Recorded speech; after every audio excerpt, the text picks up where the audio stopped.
শরণ্যবনে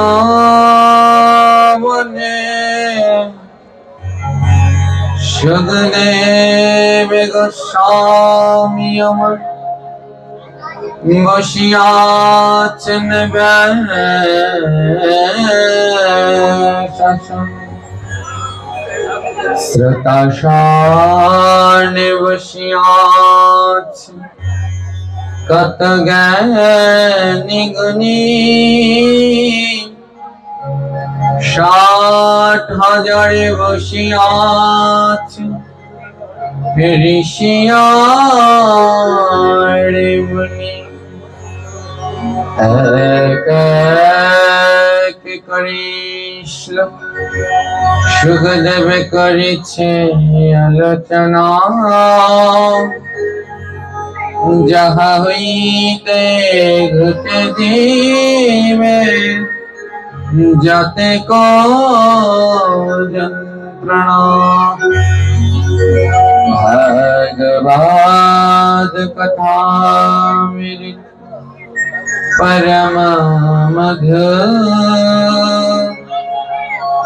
जय जाना कर श्रवण शिवर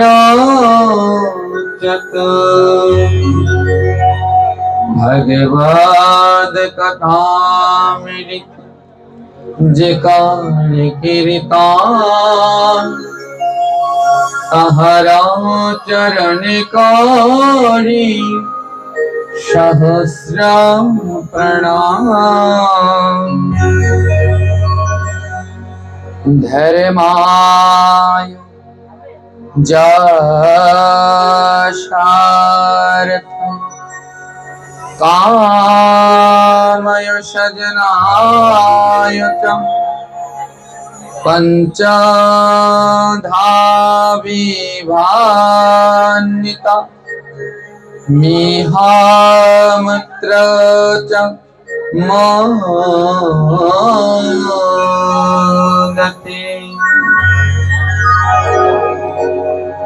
भगवान এই শ্লোকে আমাদের জন্য বললেন এই জগতে কার কার উপার্জিত অর্থ বৈধ।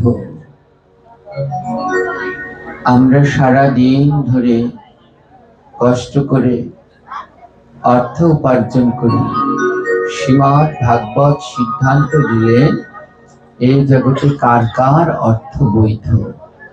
বলছে সারা জীবন সারা বছর ধরে যে অর্থ রোজগার করতে হয়, রোজগার করা হয়, তাকে 5 ভাগে বিভক্ত করে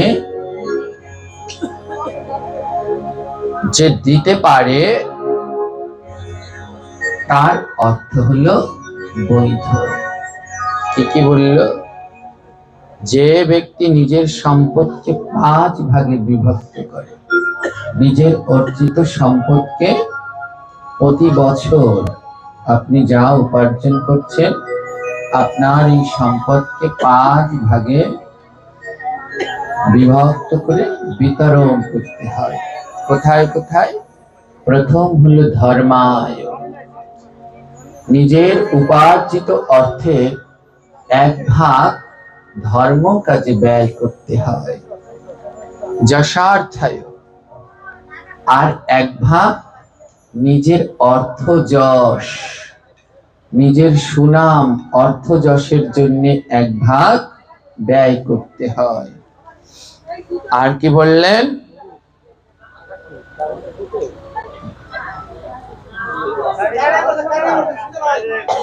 তো কি বললেন? প্রথম ভাগ ব্যয় করতে হয় ধর্মের জন্য, সারা বছর ধরে উপার্জিত অর্থের 2য় ভাগ ব্যয় করতে হয় নিজের যশ সুনামের জন্য, 3য় ভাগ ব্যয় করতে হয় নিজের অর্থ যেন আরো বাড়ে, ব্যবসা বাণিজ্য আয় রোজগার যেন বাড়ে তার জন্য, 4র্থ ভাগ ব্যয় করতে হয় নিজের সুখ শান্তি ভোগ বিলাসের জন্য, আর 5ম ভাগ ব্যয় করতে হয় নিজের আত্মীয় স্বজনদের জন্য। যে তার উপার্জিত অর্থ এই 5 ভাগে বিভক্ত করে পঞ্চ জায়গায় বিতরণ করে, তার অর্থটা হলো বৈধ। কিন্তু আমরা এই শ্লোক শ্রীমদ্ ভাগবতম অষ্টম স্কন্ধের 19 অধ্যায়ের 37 নম্বর শ্লোকে উল্লেখ করা আছে। কিন্তু এই 5 ভাগের 1 ভাগ ধর্মক্ষেত্রে ধর্মের কাজে ব্যয় করা উচিত। কিন্তু দুঃখ হলো কি, আমরা সারা বছর ধরে যা রোজগার করি 5 ভাগ তো দূরের কথা, সেটা কিঞ্চিত ধর্ম কাজে ভগবানের কাজে ব্যয় করি না। শুধু কি করে নিজের ব্যাংক ব্যালেন্স প্রতিষ্ঠা বাড়বে ওরই চেষ্টা করি। ওই 5 ভাগ নিজের উপার্জিত অর্থের 5 ভাগের 1 ভাগ ধর্ম কাজে ব্যয় না করলে পরে তার অর্থটা অবৈধ থেকে যায়, ওটা সাত্বিক নয়। এবং যারা 1 ভাগ অর্থ ধর্ম কাজে ব্যয় না করে, এদের যদি অন্ন ব্যঞ্জনাদি কোনো কিছু গ্রহণ করা হয় তাহলে তাতেও পাপ লেগে যায়। তাই সদা সর্বদা চেষ্টা করা উচিত নিজের অর্থের 1 ভাগ যেন প্রতি বছর ভাগবত পাঠ বা কীর্তন বা সাধু সেবায় বা কোনো মঠ মন্দিরে যেমনি করে হোক 1টা ভাগ অর্থ যেন ধর্মের কাজে ব্যয় করা হয়। কিন্তু দুঃখ হলো আমরা সেই ধর্মের কাজে কিছুই ব্যয় করি না। যেইখানে জমা রাখলে থাকতো সেইখানে আর জমা দিচ্ছি না, কিন্তু যেইখানে জমা দিলে থাকবে না সেইখানে বেশি বেশি করে জমিয়ে রেখে যাচ্ছি। জমিয়ে রেখে যাচ্ছি। যেইখানে জমা রাখলে পরে থাকতো সেইখানে আর জমা দিচ্ছি না। আদ্যকার দুপুর বেলায় আমরা যে আলোচনা করেছিলাম, যারা এসেছে, এই প্রসাদ কয় প্রকার মনে আছে তো? 5 প্রকার। এই 5 প্রকার প্রসাদ কোন জায়গায় গেলে পাওয়া যায়? একমাত্র ভাগবত পাঠ সাধু সঙ্গে গেলেই এই 5 প্রকার প্রসাদ পাওয়া যায়। প্রত্যেকেরই উচিত বছরে 1 দিন হলেও আপন গৃহে বা মন্দিরে গৃহের শান্তির জন্য, ভক্তি কামনার জন্য বা পিতৃপুরুষের আত্মার কল্যাণার্থে বছরে 1টা দিন ভাগবত পাঠ এবং হরি কথা সাধু সেবা দেয়া একান্ত উচিত। কিন্তু সারা জীবন ধরে যা রোজগার করি শুধু নিজের সেবাই লাগলো না, গোবিন্দ সেবায় না ভক্ত সেবায়। শুধু নামই বলি ভগবানের সেবা, ভগবানকে ভালোবাসি, কিন্তু আদৌ ভগবানকে কি ভালোবাসতে পেরেছি? ভগবান নারদকে বললেন, নারদ, আমি ভালোবাসা পেলে সেই ভালোবাসার মধ্যে থাকি।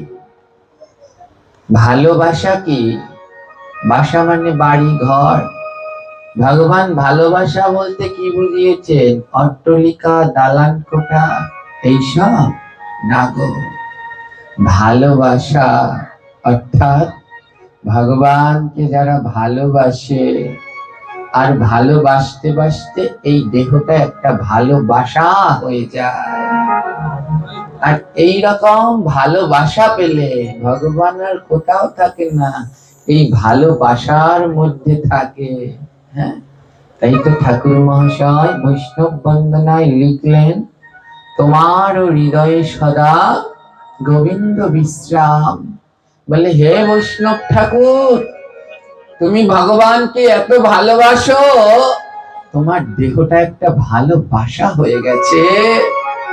আর আমার গোবিন্দ দিন অন্তে এসে তোমার হৃদয় মাঝে বিশ্রাম নেয়। তাই যদি একবার তেমন শুদ্ধ ভক্ত পান না, একবার বুকের মাঝে জড়িয়ে ধরবেন। আমার চন্দন দেখেছেন তো? চন্দন, চন্দনের কাজ কি বলতে পারেন? চন্দন গায়ে লাগালে পরে, চন্দন ঘষে গায়ে লাগালে পরে গা শীতল হয়। এটা হলো চন্দনের কাজ। অরিজিনাল চন্দন পেলে, এখন যা চন্দন পাওয়া যাচ্ছে 100-98 নকল। অরিজিনাল চন্দন পেলে ওটা ঘষে যদি গায়ে মাখেন, গা শীতল হয়ে যায়। এই হলো চন্দনের গুণ। বলে চন্দন আর কি শীতল করতে পারে? তার থেকেও বেশি শীতল করতে পারে আরেকটা জিনিস। বলে কি? পূর্ণিমার চাঁদ। চন্দন গায়ে লাগলে শীতল হয়। আর কেউ যদি পূর্ণিমার দিনকে কোনো সমুদ্রের পাড়ে, নদীর পাড়ে যাও বা খালি মাঠে যাও, ওই পূর্ণিমার জ্যোৎস্না স্নিগ্ধ রাতের বাতাস তোমার দেহকে আরো শীতল করে দেবে। চন্দন শীতল করতে পারে, আর তার থেকে বেশি শীতল করতে পারে পূর্ণিমার সেই রাত। এই চন্দ্রগ্রহণের রাতে কে কাটিয়েছেন বাইরা জানে না, যে আমরা সবাই মিলে ছাদের উপরে বসে সারা রাত জপ করেছি। হ্যাঁ, একটা অন্যরকম আনন্দ। হ্যাঁ, তো পূর্ণিমার রাত আরো শীতলতা প্রদান করে। আর ভগবান বললেন, চাঁদ আর পূর্ণিমার রাত কি শীতল করতে পারে? তার থেকে আরেকটা বস্তু আছে যে এত শীতল করে দেয়, কল্পনা করতে পারবে না। বলে সেটা কি? বলে সেটা হলো শুদ্ধ ভক্তের অঙ্গ। বলে চাঁদ আর জ্যোৎস্না যেটা পারে না, যদি একজন শুদ্ধ কৃষ্ণ ভক্ত পাও আর তাকে যদি একবার বুকের মাঝে জড়িয়ে ধরতে পারো, যেই শীতলতা তুমি পাবে তা চাঁদ আর চন্দন তোমায় দিতে পারবে না। একবার শুদ্ধ ভক্তকে বুকের মাঝে জড়িয়ে ধরে দেখো, জগতের যত শীতলতা আছে সব লাভ করে যাবে।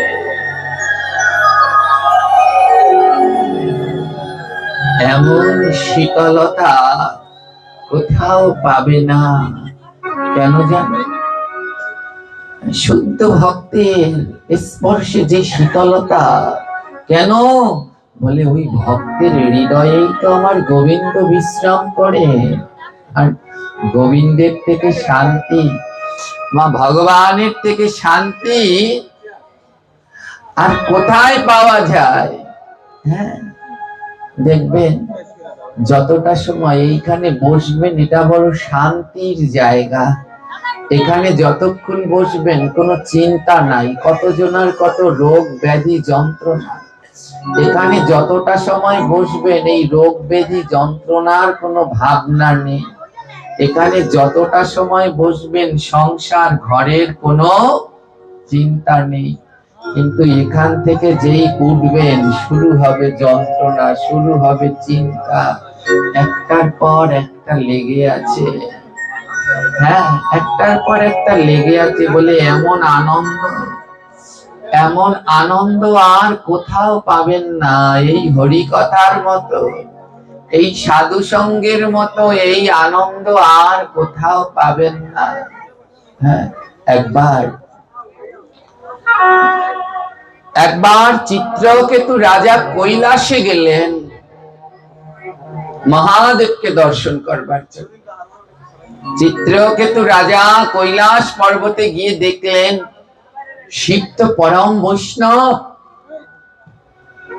কৈলাসে গিয়ে দেখলেন যে শিব ঠাকুর মা পার্বতীকে কোলে নিয়ে বসে আছে। চিত্রকেতু রাজার মনের ভিতরে, মনের ভিতরে এই বিষয়টা নিয়ে দ্বিধা জন্মালো। আরে সমস্ত শাস্ত্র গ্রন্থ বলে শিব পরম বৈষ্ণব, আর সেই বৈষ্ণব হয়ে তার এমন আচরণ, সহধর্মিনীকে নিজের স্ত্রীকে কোলে নিয়ে বসে আছে। চিত্রকেতু রাজা তিরস্কার করলেন শিবকে। হে ভোলানাথ, জগতের লোক তোমায় বৈষ্ণব বলতে পারে, আমি বলবো না। হ্যাঁ, ভাগবত বললেন কি, নিম্নগানাম যথা দেবানামচ্যুতা যথা বৈষ্ণবানাম যথা শম্ভু পুরাণানাম মৃদাম তথা বৈষ্ণবানাম যথা শম্ভু। বৈষ্ণবদের ভিতরে হলো শ্রেষ্ঠ শম্ভু। চিত্রকেতু রাজার মনে দ্বিধা জন্মালো, এ কেমন বৈষ্ণব? বৈষ্ণব হয়ে নিজের স্ত্রীকে এমনি প্রকাশ্যে কোলে নিয়ে বসে আছে। আমি এই শিবকে বৈষ্ণব বলে মানি না। চিত্রকেতু রাজা ভোলানাথের ভক্তিকে বুঝতে পারলেন না। মা পার্বতী ক্রুদ্ধ হয়ে অভিশাপ দিলেন, তোমার অসুর সম আচরণ, যাও তুমি অসুর কুলে জন্ম নাও। এই চিত্রকেতু রাজা পরবর্তীকালে বৃত্তাসুর হয়ে জন্মগ্রহণ করেন। তখন চিত্রকেতু রাজা মা পার্বতীর চরণে লুটিয়ে পড়লেন, হে দেবী, অভিশপ্ত তো হলাম, কিন্তু আমায় একটু আশীর্বাদ করে দিন, যেন বৈষ্ণবের মহিমা বুঝতে পারি। বৈষ্ণবের মহিমা তো বুঝতে পারলাম না, তাই অসুর হয়ে যেন বৈষ্ণবের মহিমাটুকু বুঝতে পারি। নারদ ঋষি বললেন, চিত্রকেতু রাজার মনে প্রশ্ন জাগলো, কেন শিব বৈষ্ণব হয়েও মা দুর্গাকে কোলে নিয়ে বসে থাকেন প্রকাশ্যে? দেখুন, যেইখানেই মা কালী আছে সেইখানেই মা কালী শিবের কোথায় উঠে দাঁড়িয়ে আছে? বুকের উপরে উঠে দাঁড়িয়ে আছে। শিব এমন ভক্ত, এমন বৈষ্ণব বলে কেমন জানো? শিবের কোলের উপরে, বুকের উপরে মা কালী কেন? শিব বললেন, শোনো, আমার গোবিন্দের সর্বশ্রেষ্ঠ অমৃতময় গ্রন্থ হলো শ্রীমদ্ ভাগবত। 18টা পুরাণের ভিতরে একে বললেন মহাপুরাণ, রস সিন্ধু, রসরাজ। আর এই ভাগবতের প্রথম শ্রোতার নাম কি? এই ভাগবত যিনি প্রথম শ্রবণ করেছেন এই ধরাধামে, তার নাম কি গো মা? জগৎ জননী মাতা পার্বতী। ভোলানাথ প্রথম অমরনাথ গুহায় পাঠ করলেন, আর সেখানে দুজন শ্রোতা, একজন পার্বতী আরেকজন সুখ পাখি। প্রথম শ্রোতা হলেন জগৎ জননী ভগবতী মা পার্বতী। ভোলানাথ বললেন, জানো, এ জগতে যারা আমার গোবিন্দের ভাগবত শ্রবণ করতে যায়, পারুক আর না পারুক, মা পার্বতী কিন্তু পারেননি শ্রবণ করতে, কিছুটা শুনেই ঘুমিয়ে পড়লেন। ভোলানাথ বললেন, এই জগতে যারা আমার গোবিন্দের ভাগবত শ্রবণ করতে যায়, আমি তাদের বড় ভালোবাসি গো। যারা আমার গোবিন্দের ভাগবত শ্রবণ করে, গোবিন্দের কথা শ্রবণ করে, তাদেরকে আমি আমার নিজের কোলের মধ্যে ধারণ করে রেখে দে।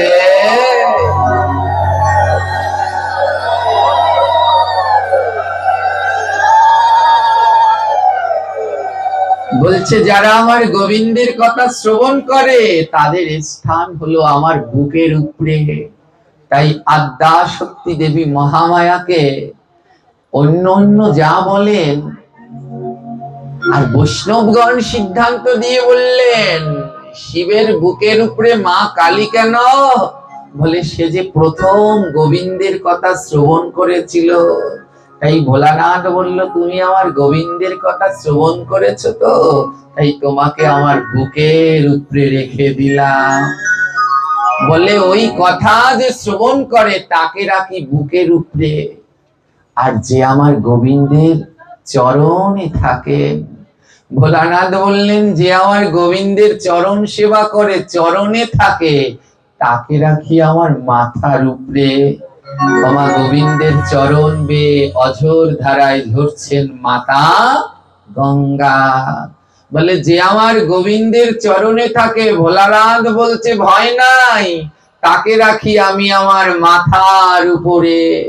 তাই মা গঙ্গাকে রেখে দিলেন মাথায়, বলে তুমি আমার গোবিন্দের চরণে থাকো, তাই তোমার স্থান অন্য কোথাও নয়, আমার মাথায়। আর হে জগৎ জননী, তুমি আমার গোবিন্দের কথা প্রথম শ্রবণ করেছো, তোমার স্থান আমার বক্ষে। তাই যারা শ্রবণ করে তাদের রাখে বক্ষে, আর যারা গোবিন্দের চরণ সেবা করে তাদের ভোলানাথ রাখে নিজের মস্তক করে। হরি বল।